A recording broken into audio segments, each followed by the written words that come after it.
Hello people, this is Latsu7 here and I'm narrating a battle for you guys. So yeah, in round 2 we advance forward. So yeah, time gap goes on and opinions differ. So yeah, anyway, this is a battle between me and Jolteonnn. A round 2 match between me and him, a game 1 between us two. And my team happens to contain Rotom, Spin, Golbat, Stoutland, Malamar, Propabaz, and Latsu7 against my opponent's Primate, Magmortar, Omastar, Rhydon, Roselia, and Wartortle. So, look at my team and the team matchup. It seems to be pretty balanced overall. It seems to be pretty balanced indeed. So, we don't really have anything clear. I don't really have anything for him, and nothing in his team seems to be that threatening. Because I still can deal with majority of the things what he brings, and he can deal majority of my things what I bring. So it seems to be balanced overall.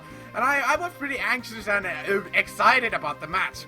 So anyway, my team is more physical oriented when it comes to sweepers, and my opponent's team is more special oriented when it comes to sweepers, and they happen to have 3 walls on their team.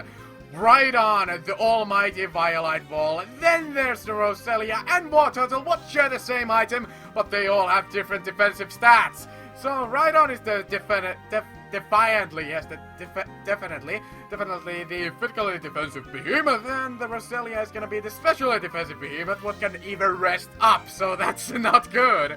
And then there's the Wartortle, what will be able to get a spin off most of the time, because quite frankly, even though I can set up the rocks with my Propabaz, the fact remains to be that I don't have a ghost type, so I can't block that spin, and I was more running in the idea towards that my opponent would not have spin, they would have defog. So anyway, without further ado, let's jump right into the match! So, I decided to lead off with Latsu7 against my opponent's Primate lead. And as it's a Scarfer, I would assume that it would be indeed a very good lead, because usually you lead off with your fastest Pokemon, but I decided to go with the other end of the spectrum, lead off with practically my slowest Pokemon, get a slow spec hit on this Wartortle to 51% with Earth Power, and then bring Stoutland onto a Scald, hoping that it wouldn't burn me, and thankfully it doesn't. Go with Superpower, predicting right on switching, and it doesn't pay off at all, and they are gonna go with the Scald, and thankfully they don't burn my physical attacker. Now I bring in my Rotom Spin onto a predicted Scald, because they have nothing to lose with going with Scald, and I have a switch, and I have an advantage. I have a type advantage with my Rotom Spin, and I decide not to go with Volt Spin, but predict this right on switching, because it was relatively obvious for them to bring in their physical ground type upon my Rotom Spin, and now expecting them not to go with Earthquake, I bring in my Latsu7 upon this Rhydon, and expecting them not to switch out, because nothing switches into Earth Power from my Choice Specs Camerupt.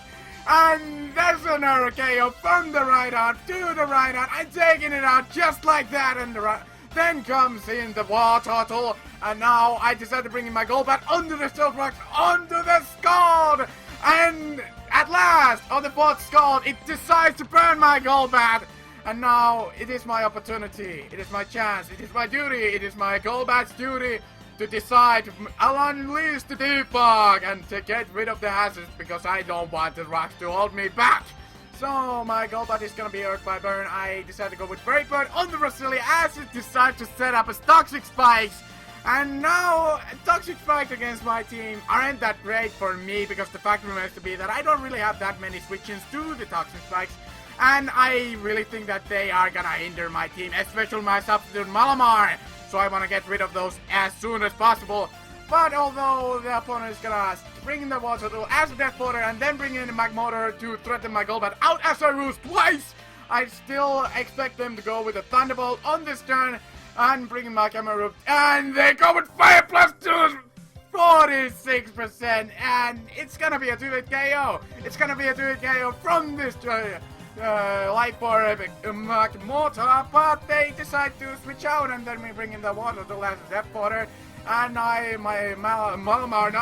the Camerupt is gonna get hurt by poison, and then they just decide to bring in Primate to revenge me, and now I'm gonna call it. I'm gonna see if they have Scarf or not. I bring my Encounter, I bring my Proper Pass, and then I decide to go with Volt Switch on the Roselia, bring my Golbat to pretty much get rid of the toxic spikes, because quite frankly I don't want to deal with those.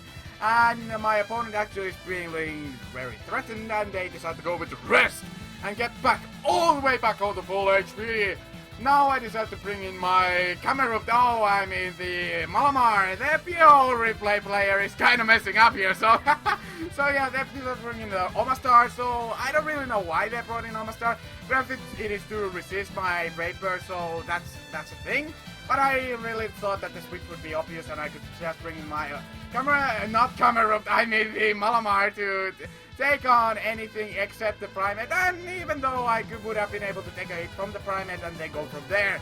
Now the situation here is that I just set up a superpower on this Roselia, and then I just try to get up a 3-sub, predicting a sleep powder from this thing, but it just doesn't seem to allow me, to set up a substitute, and I just decided to finish it off with a nice last superpower combination. So the Primate comes in, and I really don't want to stay in. I decided to bring in my Golbat because my Golbat can deal with the Omastar if it would were to set up a Shell Smash, because I have Whirlwind, and opponent expects that from me, and then they bring in the Magmortar, and it's gonna get hurt by Life Orb, and then I decided to bring in my Encounter, not expecting them to hit our focus, but they do! And more so than that, I wasn't expecting them to stay in, so I went with Ball Speed, and then I decided to bring my Stoutland, my Scarf Stoutland, on this Magmortar, and now it is my time, it is my job to take it up and return! However, this gives them a free opportunity to bring in their Omastar, and just set up on me. It's just a free opportunity for the Omastar, because it will hang on from a superpower probably. It's gonna will hang on from a return, thanks to the fact that it does have the item of Focus Sash. But my Rotom S lives from a +2 hit from this Omastar, paralyzing it, and now I decide to go with Wall Switch, get Switch Initiative, and practically just get a free switch onto my Malamar, and I just decide to stack on my Proper Pass right there, because I don't need it at all at this point.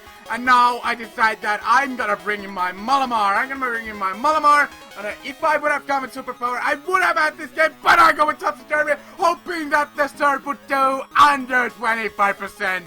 But no, it does 30%, and it just makes me lose the game, because I know that Primate is Scarf. So my Scarf Stoutland is not gonna outpace that. And my Malamar is gonna die upon this close combat from this Primate, and there was no reason to switch out, because quite frankly, I had nothing to switch into. So I just had to bring my Stoutland as an Intimidate fodder, then I bring my Rotom S onto the close combat, and then I decide that I will go into my Stoutland once more, hoping that perhaps the best chance would be that the 2 Intimidates would be enough for my Stoutland to live, because I do have some HP EVs, because I have complicated EV spread on this thing. However, close combat is gonna be enough, and it's gonna result in a victory in Jolteonn's favor. So, that's how the cookie crumbled on the game 1 on me, and I felt very pressured right after those, so thankfully I was able to come on top on the game 2 and in the game 3, so I was able to progress to the round 3. So, thank you guys for watching, thank you guys for enduring my narration, and like always, leave a like, leave a comment, and more importantly, I really think that any kind of criticism is fine. I like how people usually comment and tell me what's wrong with my narration. I like to talk with people. I like to hear their opinions, because everyone always has an opinion. But without further ado, thank you guys for watching, and like always, have a fine day!